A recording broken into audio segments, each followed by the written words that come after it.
Ushas Kumash para el día martes, Parashat Vayeshev. Estamos en el capítulo 37, versículo 23, en plena historia, la venta de Yosef. Vayihi kasher ba Yosef el achav, vayafshito et Yosef et kutanto et ketonet apasim asher alav. Y sucedió que cuando Yosef llegó hasta sus hermanos, ellos desvistieron a Yosef de su blusón y de la túnica de lana fina que tenía sobre él. Esa túnica era tema de mucha controversia. Jacob le habían dado solamente a Yosef esa túnica especial. Y ahora en la historia estamos viendo que la Torah menciona cómo se lo quitaron. Vayikajuhu vayeshlichu oto habora vabor reik ein bo mayim. Lo agarraron y arrojaron al foso y el foso estaba vacío, no había agua en él. El famoso Rashi dice ¿por qué dices que no había agua? Si ya dijo que estaba vacío, entonces vacío significa vacío. ¿Qué quiere decir esto? Esta frase que no había agua, pero sí tenía serpientes y escorpiones.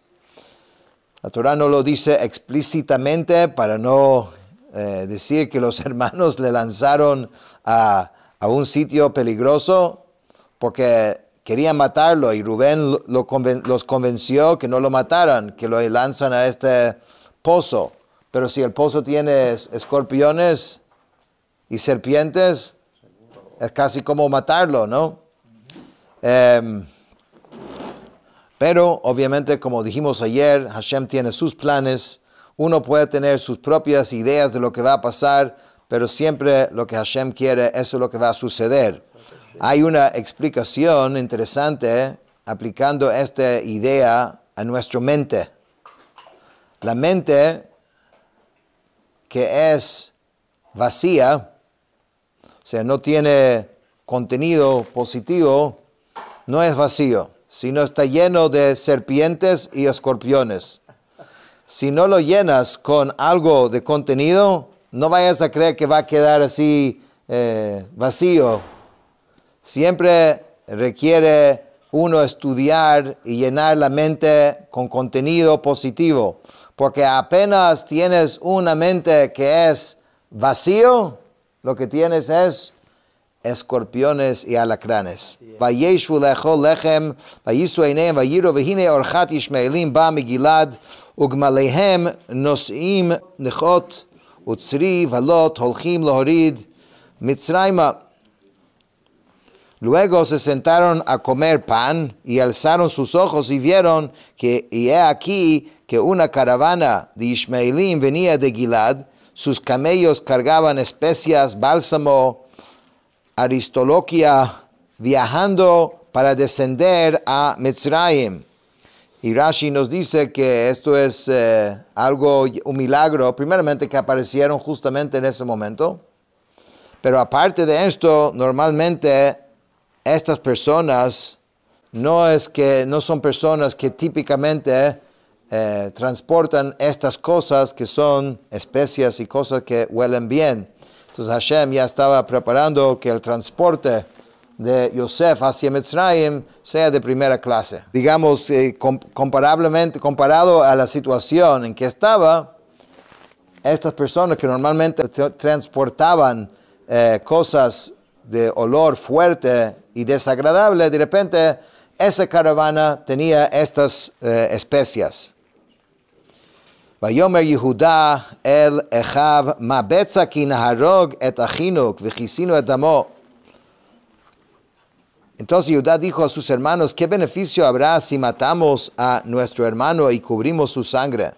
Lechu v'nimkerenu liyishmaelim v'yadeinu al tehivo ki achinu b'sareinu hu v'yishmeu Echav. Vengan, vamos a venderlo a los Ishmaelim, pero que nuestro mano no esté sobre él, pues él es nuestro hermano, nuestra propia carne. Y sus hermanos le escucharon.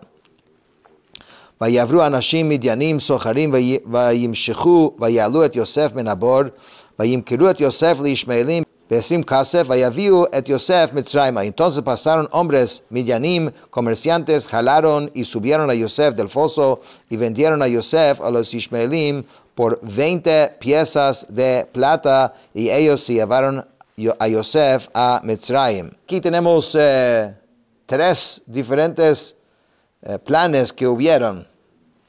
Primeramente era el plan original, que era matarlo directamente. Después había el plan de Reubén, que era de meterlo en el foso y Rubén quería sacarlo de ahí. Y finalmente el plan de Yehudá, que era de venderlo. Al final, quien salvó a Yosef fue Yehudá. Aunque Rubén tenía buenas intenciones, pero su plan no salvó a Yosef, sino, algo ayudó, porque alargó la posibilidad para que llegue esa caravana. Pero al final, el que salvó a Yosef fue Yehudá. Vayashav Reuben el Habor, vihine en Yosef babor vayikrat begadav. O sea, Reuben regresó al foso y aquí que Yosef no estaba en el foso y desgarró sus vestidos, porque él no estuvo en el momento de la venta. Vayashav el Achav vayomar hayeled eineno va'ani ana aniba. Volvió a sus hermanos y dijo, el niño no está, y yo ¿a dónde iré? Porque Rubén es el primogénito. Él carga la responsabilidad más que los otros. Vayikhu et ketonet Yosef vayishchatu seir izim vayitbelu et hakutonet badam. Entonces tomaron a la túnica de Yosef, degollaron un chivo y mojaron la túnica en la sangre. Rashi dice que un chivo, la sangre es parecida en color y textura a la de un ser humano. Por eso usaron ese animal. Vayishalchu et ketonet apasim vayaviu el avihem vayomru zot matzanu haker na haketonet pincha hi imlo. Enviaron la túnica de lana fina y la trajeron a su padre y dijeron, esto hallamos, reconoce ahora si es la túnica de tu hijo o no. Vayakira vayomer ketonet bni chaya ra'a achalatu tarof toraf Yosef. Él la reconoció y dijo, la túnica es de mi hijo, un animal feroz lo ha devorado, de seguro Yosef ha sido despedazado. Ra Yaakov simlotav vayasem sak bematna vayitabel al beno yamim rabim. Entonces Jacob desgarró sus vestidos, puso cilicio sobre sus lomos e hizo duelo por su hijo muchos días. Rashi dice, en total fueron 22 años desde que Yosef se separó de Jacob hasta que descendió a Mitzrayim. Y saca la cuenta de cómo es 22 años. Y esto corresponde a los 22 años que Jacob estuvo ausente de su padre, Yitzhak. Obviamente las circunstancias eran diferentes, pero el hecho es que durante 22 años Jacob no pudo hacer la mitzvah, por lo menos directamente, de Kibud Av Vaem, de honrar a los padres. Y ahora van a ser 22 años desde este evento hasta que Yosef y Jacob se vuelvan a encontrar. Hay una relación aquí. También vemos un concepto interesante que Rashi menciona, no sé si es aquí o más adelante, pero lo menciona, de que normalmente Hashem hizo de que cuando una persona muere, entonces hay un periodo de duelo. El duelo, la Torah estipula los tiempos de duelo. Primeramente hay Shiva, 7 días, después hay 30 días y después hay un año. Pero después de eso ya no hay duelo como tal. Sin embargo, vemos que Jacob estuvo de duelo por mucho tiempo, años. Y dice que ese decreto que Hashem hizo, que la persona se olvidara de su dolor, aplica solamente a una persona que está muerto. Si la persona murió, entonces esa función de que la persona poco a poco se va como recuperando, funciona. Pero si la persona no murió, si no está vivo todavía, entonces la persona no se cura de la misma forma. ויקומו כל בניו וכל בנותיו לנחמו וימאן להתנחם ויאמר כי ארד אל בני אבל שעולה ויבך אותו אביו. Se levantaron todos sus hijos y todas sus hijas para consolarlo, pero él se negó a consolarse y dijo, descenderé por mi hijo de luto a la tumba, y su padre lloró por él. Y aquí vemos algo que mencionamos antes, y es de que Yitzhak estaba vivo en este momento, aunque ya se mencionó acerca de la muerte de Yitzhak previamente. Y mencionamos ahí de que la Torah no va en un orden cronológico, porque ya murió en la Torah y aquí Yitzhak está. Y hay algo que es bien fuerte, pero así es.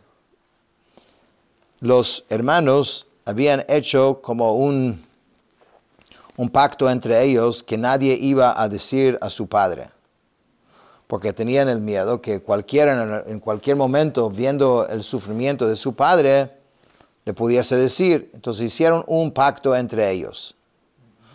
¿Cuántos hermanos estuvieron presentes en el momento para hacer ese pacto? 9. Porque son 12 en total. Yosef no cuenta, Benjamín no está y Rubén no estaba. Entonces eran 9. Faltaba uno para el minyan, para el 10º. ¿Quién era el 10º? Dios. Dios se juntó con ellos. Entonces Dios aceptó ese pacto de no decir. Ahora, Yitzhak sí sabía, porque Yitzhak, su Ruach HaKodesh, su inspiración divina, su profecía, funcionaba, mientras que a Jacob, que también era profeta, Hashem le quitó esta información. Entonces Yitzhak, que no estuvo presente, podía haber dicho a su hijo, mira, tranquilo, él está vivo.